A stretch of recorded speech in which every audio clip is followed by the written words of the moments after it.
Hi everyone, good to see you again all. I hope you all will be fine. Please check Iraq latest news updates.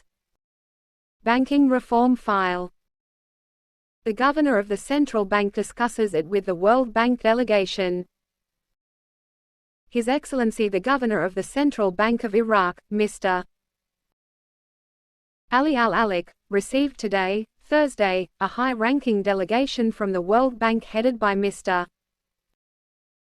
Farid Belhadj, Vice President of the World Bank for the Middle East and North Africa.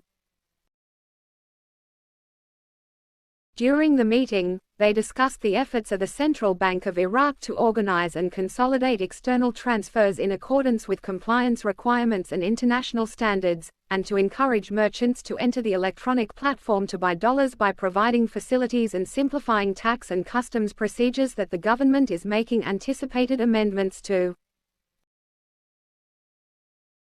The meeting discussed granting small loans through the Riyada Bank, which will be responsible for providing various loans with the support of the Central Bank of Iraq and private banks, and working to establish a loan guarantee company, as well as paying attention to compliance and risk standards for the development of the banking sector.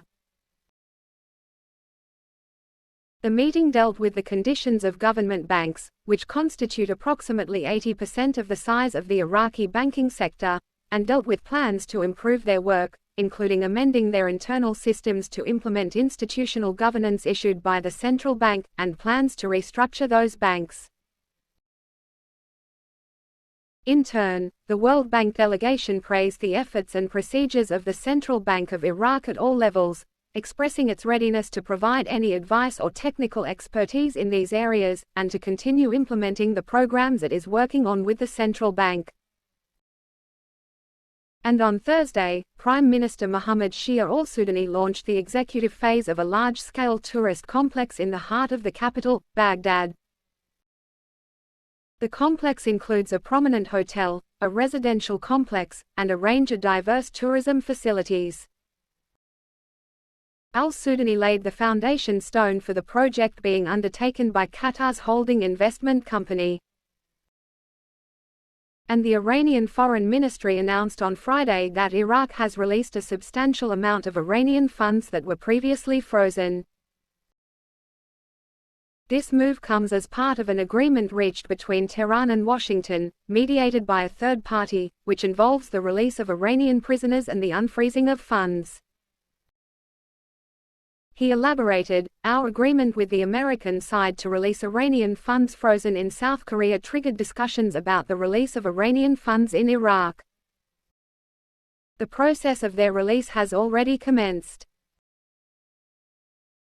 Moreover, PM al-Sudani informed that a joint delegation from Iraq's central bank (CBI) and the Iraqi Trade Bank embarked on a mission to Oman, working towards a consensus on the transfer of these funds to Oman, in coordination with the US Treasury.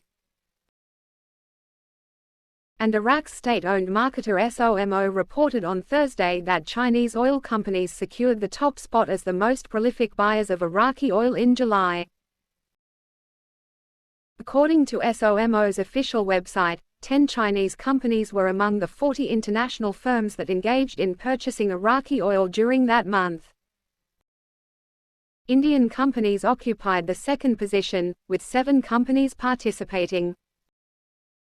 South Korean and American companies were tied for third place, each represented by 4 firms.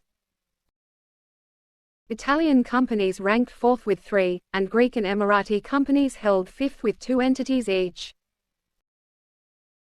The remaining buyers included single companies from Turkey, Spain, the Netherlands, the UK, Kuwait, Jordan, Azerbaijan, Malaysia, and Japan.